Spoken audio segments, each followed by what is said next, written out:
नाज़रीन सिंध समाचार में अवां खे भलीकार आऊं आहियां ताहिरा वज़ीर। सब खां पहिरीं अवां खे ख़बरूं मियां साहब मां, जिते क़ौमी शाहराह ते लोढा ॻोठ वटि थियल रोड हादसे जो ज़ख़्मी हुसैन बख़्श शिकारपुर इस्पताल में ज़ख़्म जा सूर न सहंदे फ़ौत थी वियो। अवां खे ॿुधायूं पिया मियां साहब वेझो पेश आयल हादसे जे हवाले सां क़ौमी शाहराह ते मोटरसाइकिल जो कार सां टक्कर थी पियो हो, जंहिंजे नतीजे में हुसैन बख़्श सख़्त ज़ख़्मी हो। खेसि शिकारपुर जे इस्पताल में दाख़िल कयो वियो, पर उते हू ज़ख़्मनि जा सूर न सहंदे फ़ौत थी वियो आहे। मियां साहब मां टाइम न्यूज़ जे रिपोर्टर राव मोहसिन राजपूत असां सां लाइन ते मौजूद आहे। जी राव मोहसिन, वधीक कहिड़ा तफ़सील आहिनि?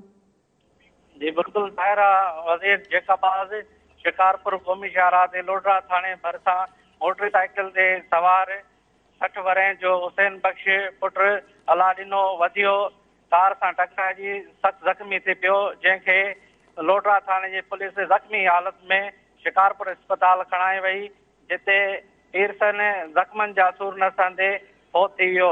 लोढा थाने जी पुलिस राब्तो करण ते ॿुधायो त हादसे खां बाद कार जेका फरार थी वई ऐं हादसे जो केस दाख़िल न थी सघियो आहे, जॾहिं त ॿिए तरफ़ फ़ौती जो लाश वारसनि हवाले कयो आहे।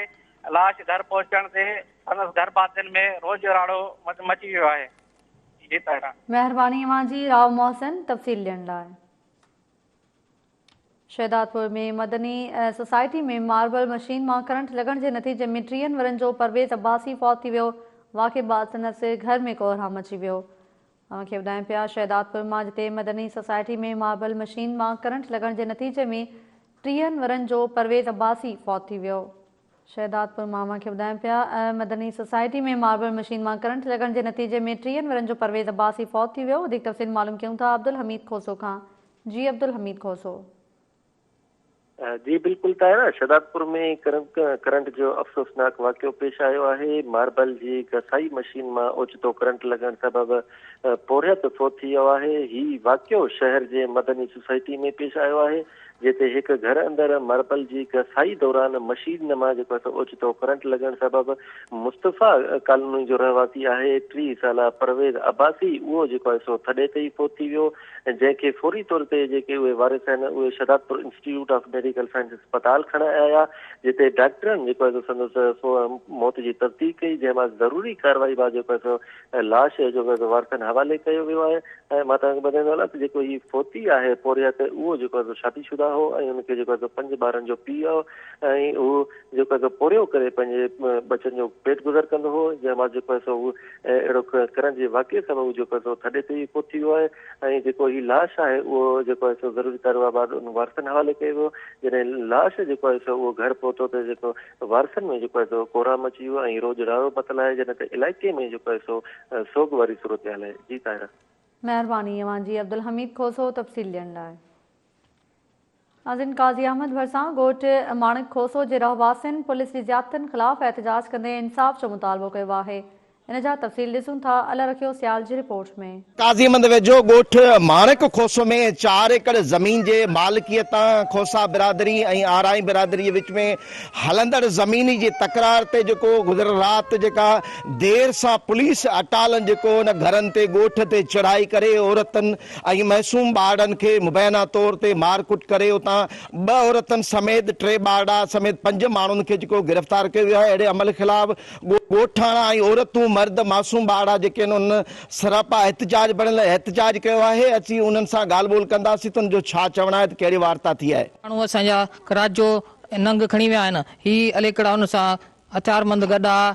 असांजा माण्हू ज़ोरी खणी आहिनि, ॿार नंढड़ा आहिनि 3, असांजे ते मथां कोज़ा था करनि। अलेकड़ा कहिड़ा माण्हू घुराए हथियार सां असां ते कोज़ो करणु चाहिनि था, असांखे माराइणु चाहिनि था। राति तक़रीबन 1:30 बजे जो टाइम हो, असांजे ॿारनि खे अची घेरियऊं। असां ॿार असीं ग़रीब माण्हू आहियूं, असां अची ॾिठो त असांजे ॿारनि खे घेरे खणी विया आहिनि, नंढड़ा 3 ॿार हुआ।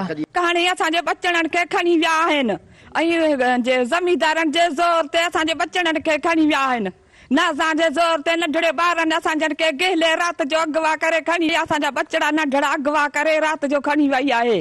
वरी रात जो 3 जगह पुलिस आई आहे, वरी रात पुलिस आई आहे, मुंहिंजे बचड़नि खे धकणी मुंहिंजे नंगनि खे खणी आहे, जंहिंजे इल्ताब सिकंदर मिल्ताब 2 मायूं अगवा करे खणी आहे, जेको पंजाबी जावेद मोहम्मद रज़ाक मोहम्मद आवाज़ नवाज़, ये 3 पंजाबी पीको ये 4-5 जो पुट ॿ नाला कोन था अचनि पुलिस सां गॾु करे मुंहिंजे बचनि खे मारे घेरे बचनि खे घेरे हाणे गप में मां हिते कोन्हसि। 3 आहिनि ॿार ऐं 2 आहिनि मायूं जी जी उहे ॿधे खणी विया आहिनि अलाए घेरे वीचारनि खे मसलो छा आहे छाजे करे बनी असांजी मकाद ॾिनी असांजो मकादो पूरो थी वियो आहे।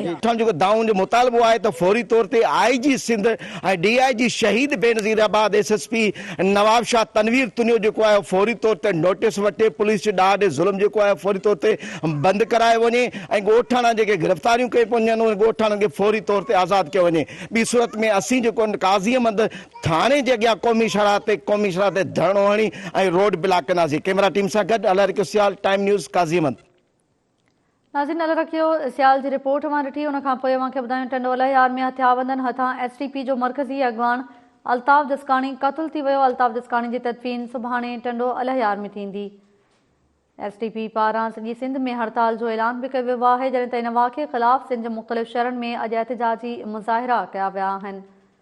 तव्हांखे ॿुधायां पिया नाज़रीन मुख़्तलिफ़ शहरनि में अॼु इन वाक़े ख़िलाफ़ एहतिजाजी मुज़ाहिरा कया विया। टंडो अलाहियार मां न्याज़ ख़ासकेली असां सां लाइन ते मौजूदु आहे। जी न्याज़ ख़ासकेली। जी हाँ जीअं त अॼु इहो जेको अफ़सोसनाक वाक़ियो टंडो अलाहियार जे शहर जे बाईपास रेलवे पुल वटि नामालूम मोटरसाइकिल सवारनि अंधाधुन फायरिंग करे सिंध तरक़ी पसंद पार्टी जे मरकज़ी अॻवान खे गोलियुनि जो काज बणायो। मक़तूल खे गोलियूं लॻण सबबु रत वधीक ज़ाया थियण करे संदसि मौत वाक़िया थियो आहे। फायरिंग दौरान संदसि गाॾी कंट्रोल मां निकिरी वई जंहिं सबबु रेलवे पुल खां हेठि खाई में किरी पई। अहिड़े वाक़े खां पोइ नौजवाननि पारां शहर तोड़े भरपासे जे इलाइक़े में फायरिंग जो सिलसिलो शुरू कयो ऐं तमामु कारोबार बंदि करे छॾियो। रस्तनि तां आमदो रफ़्त पुण गाइब थी चुकी आहे। टंडो अलाहियार मां अल्ताफ़ जसकाणी खे फौरी तौर सिविल अस्पताल टंडो अलाहियार बाद हैदराबाद रेफर कयो हुयो पर उते जितो ज़ख़्मनि जा सूर न सहंदे मौत थी वियो। पोइ STP जे कारकुननि में सख़्तु कावड़ पकड़ियल आहे। ॿिए पासे टंडो अलाहियार पुलिस पारां गिरफ़्तारियुनि जो सिलसिलो शहर जे मुख़्तलिफ़ इलाइक़नि में पुलिस छापा हणी 7 खां मथे माण्हुनि खे हिरासत में वरितो आहे। SSP टंडो अलाहियार उस्तार अहमद कावड़ सिंध तरक़ी पसंद पार्टी जे मरकज़ी वाइस चेयरमैन अल्ताफ़ जसकाणी जी क़त्ल वारे मामले ते राब्तो करण ते ॿुधायो त अमन अमान जी सूरत हाल कंट्रोल में आहे। कानून जे हूंदे कंहिंखे बि कानून में करण जी ज़रूरत न आहे। मक़तूल अल्ताफ़ जसकाणी जे वारिसनि अञा ताईं पुलिस सां राब्तो नाहे कयो। हिन वाक़े जी जांच करे रहिया आहियूं। कातिलनि खे ज़रूरु गिरफ़्तार कंदासीं। अल्ताफ़ जसकाणी पंहिंजे सियासत जो आगाज़ शागिर्दी वारे दौर खां कयो जॾहिं त हू ज़िंदगी जो वॾो अर्ज़ो सिंध तरक़ी पसंद तंज़ीम सां लापियल रहियो ऐं हिन वक़्तु सिंध तरक़ी पसंद पार्टी जो मरकज़ी वाइस चेयरमैन जी उहिदे ते रहियो। अल्ताफ़ जसकाणी परवेज़ मुशर्रफ जी एमरजेंसी दौरान एतिराज कयो ऐं अकबर बुख्ती जी शहादत वक़्तु बि सख़्तियुनि बावजूदि एहतिजाजी मुज़ाहिरो कयो।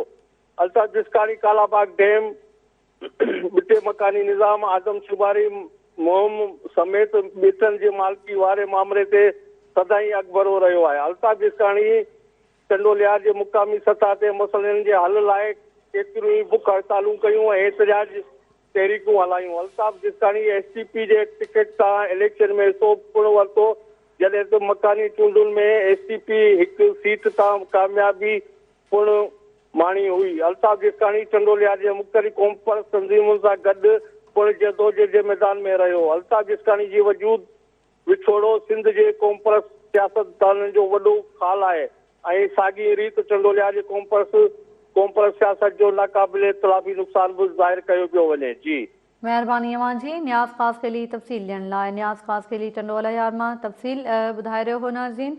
जिते हथियारबंदनि हथां STP जो मरकज़ी अॻवान अल्ताफ़ जसकाणी क़तल थी वियो ऐं संदसि तदफ़ीन सुभाणे थींदी। STP पारां सॼी सिंध में हड़ताल जो ऐलान कयो वियो आहे ऐं इन वाक़े ख़िलाफ़ सिंध जे मुख़्तलिफ़ शहरनि में अॼु एहतिजाजी मुज़ाहिरा बि कया विया आहिनि। टंडो अलाहियार जे हवाले सां अव्हांखे ॿुधायोसीं मिठी में बि इन वाक़े ख़िलाफ़ एहतिजाज कयो वियो आहे। टाइम न्यूज़ रिपोर्टर मुमताज़ नोड़ियो असां सां लाइन ते मौजूदु आहे।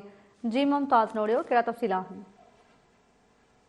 जी बिल्कुल सिंध तरक़ी पसंद पार्टी जे मरकज़ी वाइस चेयरमैन अल्ताफ़ जसकाणी जे बेदर्दाना क़त्ल वारे वाक़े ख़िलाफ़ मिठीअ में बि सिंध तरक़ी पसंद पार्टी जा सवें कारकुन रोडनि ते निकिरी आया। उन्हनि पारां कश्मीर चौक ते टायरनि खे बाहियूं ॾेई रोड ब्लॉक कया विया ऐं कारकुननि में सख़्तु ताव पखिड़ियल हो। ऐं उन्हनि कारकुननि उते एहतिजाजी मुज़ाहिरो कयो आहे। घनश्याम माली, लाला महेश माली ऐं ॿियनि जी अॻुवाणी में कारकुननि ते मुज़ाहिरो करे इहो जेको आहे जेके शहरी आहिनि उन्हनि खे सुभाणे वारी जेकी ऐलानियल हड़ताल आहे उन में भरपूर साथ ॾियण जी अपील कई आहे। ऐं उते जेके सिंध तरक़ी पसंद पार्टी जा अॻुवान आहे उन्हनि जो चवणु हुयो त अल्ताफ़ जिसकाणी सिंध जो सपूत हो ऐं सिंध जे हक़नि ख़ातिर उन भरपूर जिदोजहद कई। उनखे शहीद करे जेको आहे उहो हिकिड़ो दहशतगर्दी जो मुज़ाहिरो कयो वियो आहे। हिकिड़ी सिंध ख़िलाफ़ साज़िश कई वई आहे। अहिड़नि साज़िशी अनासर जेके आहिनि उन्हनि खे फौरन गिरफ़्तार करे इबरतनाक सज़ा ॾिनी वञे। उन्हनि जो इहो चवणो त जेसि ताईं अल्ताफ़ जिसकाणी जा क़ातिल गिरफ़्तार न थींदा तेसि ताईं सॼी सिंध सरापा एहतिजाज हूंदी। ऐं थरपारकर ज़िले में सुभाणे मुकमल शटर बंदि हड़ताल कई वेंदी ऐं उन सॼी सूरत हाल में जेके हुननि इहो बि चयो आहे त जेकॾहिं ही जेके क़ातिलनि सां का बि रिआयत कई वई त सॼी सिंध बिला करे छॾींदासीं। जी महिरबानी अवांजी। मुमताज़ नोड़ियो तफ़सील ॾियण लाइ। मुमताज़ नोड़ियो मिठी मां तफ़सील ॿुधाए रहियो हो। इन वाक़े ख़िलाफ़ अॼु सिंध जे मुख़्तलिफ़ शहरनि में एहतिजाज बि कयो वियो आहे, जॾहिं त सुभाणे बि सिंध जे मुख़्तलिफ़ शहरनि में हड़ताल जो सॾु ॾिनो वियो आहे। टंडो अलहयार ऐं मिठी खां पोइ रुख़ कयूं था मलीर जो। मलीर में बि एहतिजाजी मुज़ाहिरो कयो वियो आहे। टाइम न्यूज़ रिपोर्टर नाज़ शहर असां सां लाइन ते मौजूदु आहे। नाज़रीन तव्हांखे ॿुधायूं पिया सिंध जे मुख़्तलिफ़ शहरनि में इन वाक़े ख़िलाफ़ एहतिजाज कयो वियो आहे। अल्ताफ़ जिसकाणी खे टंडो अलहयार क़तलु कयो वियो ऐं इन वाक़े ख़िलाफ़ SDP जा कारकुन सरापा एहतिजाज वणियल आहिनि। सिंध जे मुख़्तलिफ़ शहरनि में इहो एहतिजाज जो सिलसिलो जारी आहे। टंडो अलहयार, मिठी, मलीर, सांघड़, सिजावल समेत सिंध जे मुख़्तलिफ़ शहरनि में एहतिजाजी मुज़ाहिरा कया विया आहिनि। तव्हांखे ॿुधायूं पिया नाज़रीन टंडो अलहयार वेझो अॼु SDP जे मरकज़ी अॻवान अल्ताफ़ जिसकाणी खे क़तलु कयो वियो, जंहिंजी तदफ़ीन सुभाणे टंडो अलहयार में थींदी, जॾहिं त SDP जा कारकुन सरापा एहतिजाज वणियल आहिनि।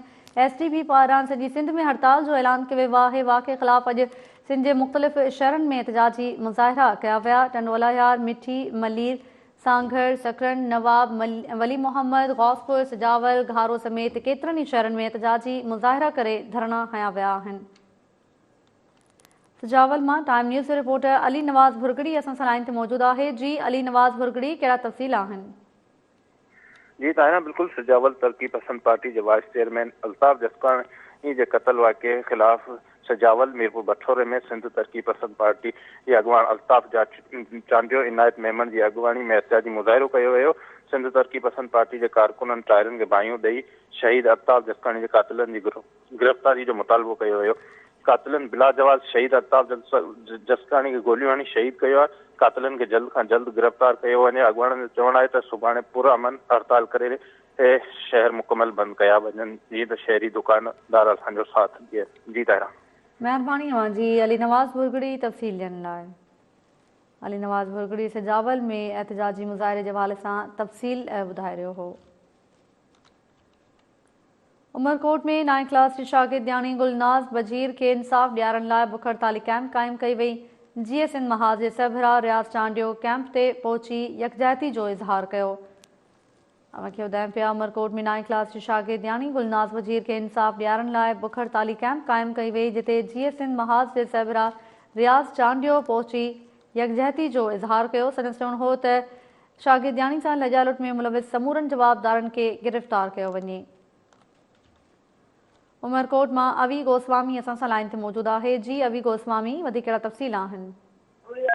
हाँ जी बिल्कुल ताहिरा, 9th क्लास जी शागिर्दान जेका आहे 14 साला गुलनाज़ बजीर असां जेको 5 ॾींहं पहिरीं जेका उमरकोट भरिसां ॻोठ हेराबाद में ॿिनि जवाबदारनि जेको घर में घेरी ज़ोरी ज़ाती कई हुई, उन जो केस जेका चाचे जी फरियाद ते नेकमंद जेका उनजी फरियाद ते दाख़िल कयो वियो। उमरकोट पुलिस ॿिनि जवाबदार जेका फैज़ बजीर ऐं अली हसन बजीर खे गिरफ़्तार करे वरिता हुआ। अॼु उमरकोट पुलिस जेको ॿिनि जवाबदार खे रिमांड लाइ अदालत में पेश कया विया, जंहिं बैदि सिविल जज ऐं रोशनी मास्टर 2 जी अदालत जेका ॿिनि जवाबदारनि खे अदालत में पेश कया विया, उनखे ॿिनि रिमांड लाइ अदालत में पेश कया विया। उनखे जेका अदालत जेल हवाले कया विया। अॼु जेको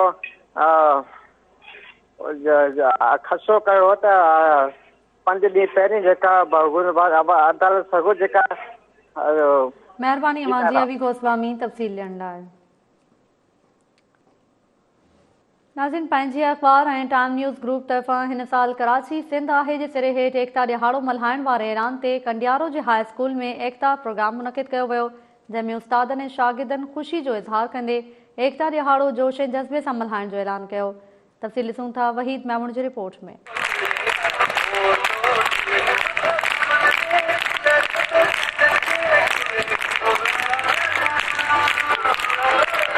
6 दिसंबर क़ौमी एकता ॾींहं जे हवाले सां सॼी सिंध जी कंडियारो में बि जेको आहे सो सरगर्मियूं तेज़ थी वियूं आहिनि। इन सिलसिले में पाण हिन वक़्तु बीठा आहियूं गवर्नमेंट हाई स्कूल कंडियारो में, जिते हिकिड़ो शानदार प्रोग्राम रखियो वियो आहे। अचो त हितां जो उस्तादनि शागिर्दनि खां पुछूं त हिननि जो वधीक छा चवणु आहे। जी वॾी महिरबानी जिन असां ॿारनि जे लाइ हीउ प्रोग्राम करायो ऐं असांखे वॾी ख़ुशी थी हिन प्रोग्राम खे ॾिसी करे। असां सिंधियुनि जो जोश ऐं जज़्बो मथे करण जे लाइ टाइम न्यूज़ वारनि खे वॾी वॾी मुबारक ॾिजनि थियूं। इन करे अॼु एकता ॾियारो दिसंबर जी तयारी बाक़ाइदे सां कंदासीं। रोड रस्तनि ते निकिरंदासीं, रैलियूं कढंदासीं, भरपूर मल्हाईंदासीं असां 6 दिसंबर ॾींहुं। टाइम न्यूज़ जा शुक्रगुज़ार आहियूं जो क़ीमती वक़्तु कढी ॾिया आहिनि। लख लख थोरा जो असांजो ही प्रोग्राम कराया अथनि। पूरी सिंध खे सकाफ़त जूं मुबारक हुजनि। ऐं टाइम न्यूज़ जा असां थोराईंदा आहियूं जिन असांजो ही प्रोग्राम करायो। जीअं त तव्हांखे ख़बर आहे त हीअ सिंधी सकाफ़त असांजी 5000 साल खां वधीक क़दीम आहे। असां उनखे यादगिरी जे तौर हर साल मल्हाईंदा आहियूं ऐं मल्हाईंदा रहंदासीं। ही सभु शागिर्द असां उस्ताद पंहिंजी सिंध धरतीअ सां तमामु घणो प्यार कयूं था ऐं कंदा रहंदासीं। उन जो सबूत इहो आहे त असां अॼु अजरक टोपी ऐं अजरक पाए ही सकाफ़त पंहिंजी मल्हाए रहिया आहियूं। गवर्नमेंट बॉयज़ हाई स्कूल कंडियारे में नंढे ॿारनि लाइ एकता जो ॾींहुं मल्हायो वियो। तमामु ॾाढी ख़ुशी थी। ॿारनि टेबलो परफॉर्म कयो, प्लस डांस कई ऐं प्लस ताड़ियूं वॼाए पंहिंजी सिंध सकाफ़त जो ॾियारो मल्हायो। जी नाज़रीन, तव्हां हिननि ॿारनि जूं ॻाल्हियूं ॿुधियूं। हिननि जो चवणु आहे त टाइम न्यूज़ वारनि जा शुक्रगुज़ार आहियूं जिन असांखे अहिड़ी सकाफ़त जे ॾींहुं ईद जहिड़ी ख़ुशी मल्हाइण जो मौक़ो फराहम कयो आहे। कैमरामैन राजा बलादी सां गॾु वहीद मैमून, टाइम न्यूज़ कंडियारो। नाज़रीन, वहीद मैमून जी रिपोर्ट अवां ॾिठी। उन खां पोइ अव्हांखे ॿुधायूं जरवार में कोलाची जे 2 धुरिन जे झेड़े में क़तल थियल नौजवान जे क़तल जो केस 7 ॼणनि मथां दाख़िल कयो वियो। जरवार मां अली गोहर गबोल असां सां लाइन ते मौजूदु आहे। जी अली गोहर गबोल, कहिड़ा तफ़सील आहिनि?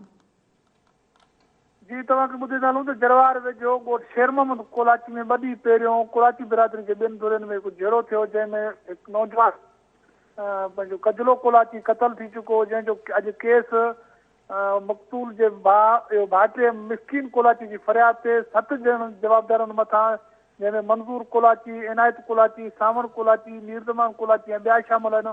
उन्हनि मथां क़तल जो केस दाख़िल कयो वियो आहे।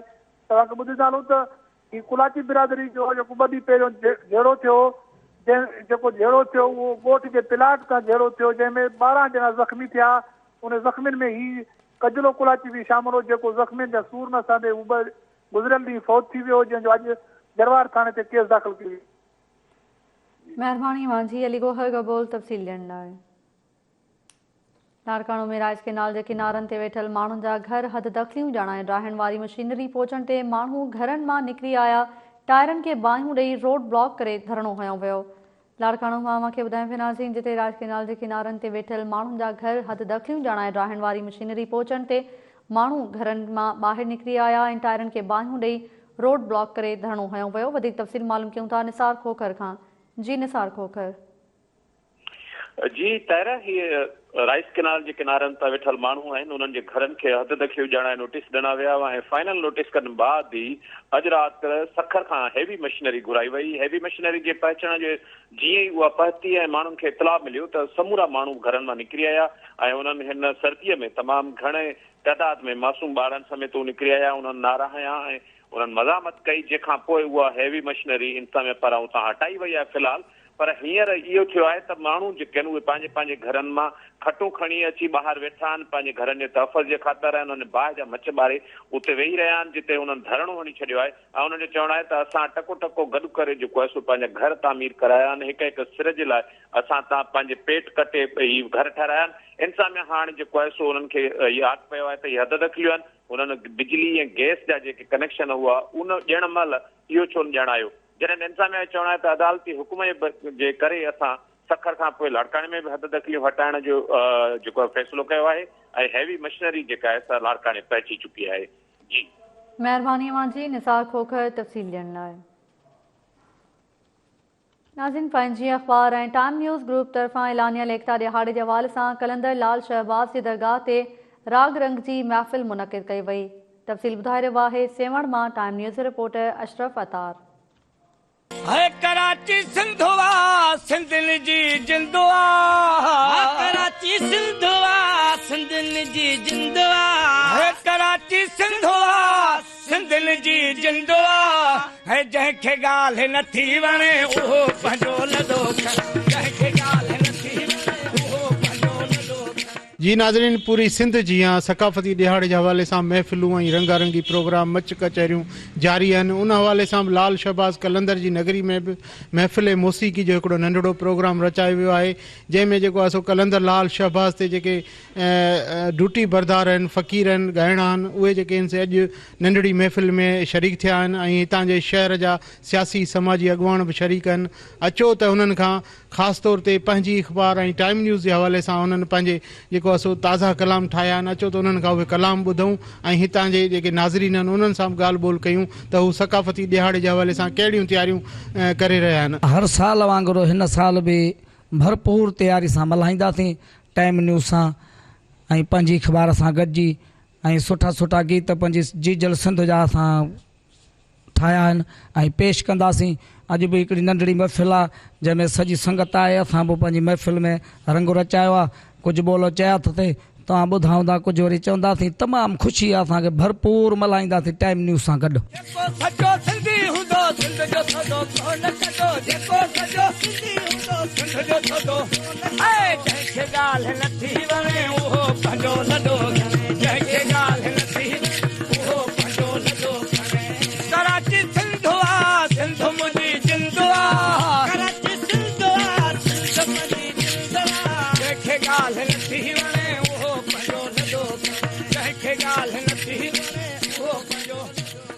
सिंध जिंद आहे जे नाले सां उनवान हेठि जेको आहे सो टाइम न्यूज़ वारनि हीउ प्रोग्राम अरेंज कयो आहे। असां संदन शुक्रगुज़ार आहियूं ऐं ख़ुशूसन अली साहब जी जेके बि काविशूं रहियूं आहिनि ज़िंदगी में त सारा जोगियूं आहिनि ऐं हिन दुनिया में सिंधी चैनलनि जो हिकिड़ो वजूदु विझण वारो कादी साहब संदसि खे जस हुजे। उन खां पोइ कल्चर डे जो वजूदु रखण वारो कादी साहब, उन लाइ पाण जस लाइ ऐं असांजी उमेदु आहे त हीउ जेको टाइम न्यूज़ चैनल आहे उहो अञा बि शुरूअत जे बुलंदियुनि ते पहुचंदो। कादी साहब खे सलाम पेश था कयूं जंहिं सिंध में उन वक़्तु हिन सकाफ़त जो सॾु ॾिनो त तक़रीबन असांजे नौजवान सकाफ़त खे विसारे वेठा त का सिंधी टोपी या जरख बि पाइणी आहे या पटको पाए शहर में घुमणो आहे।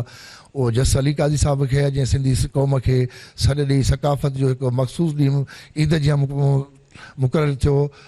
अॼु असां उन ॾिण में ई ख़ुशी मल्हायूं पिया। असां स्कूलनि में बि मल्हाईंदा आहियूं ऐं सेवण में सेवण पेरिस क्लब में बि हिकु शानदार प्रोग्राम थींदो आहे।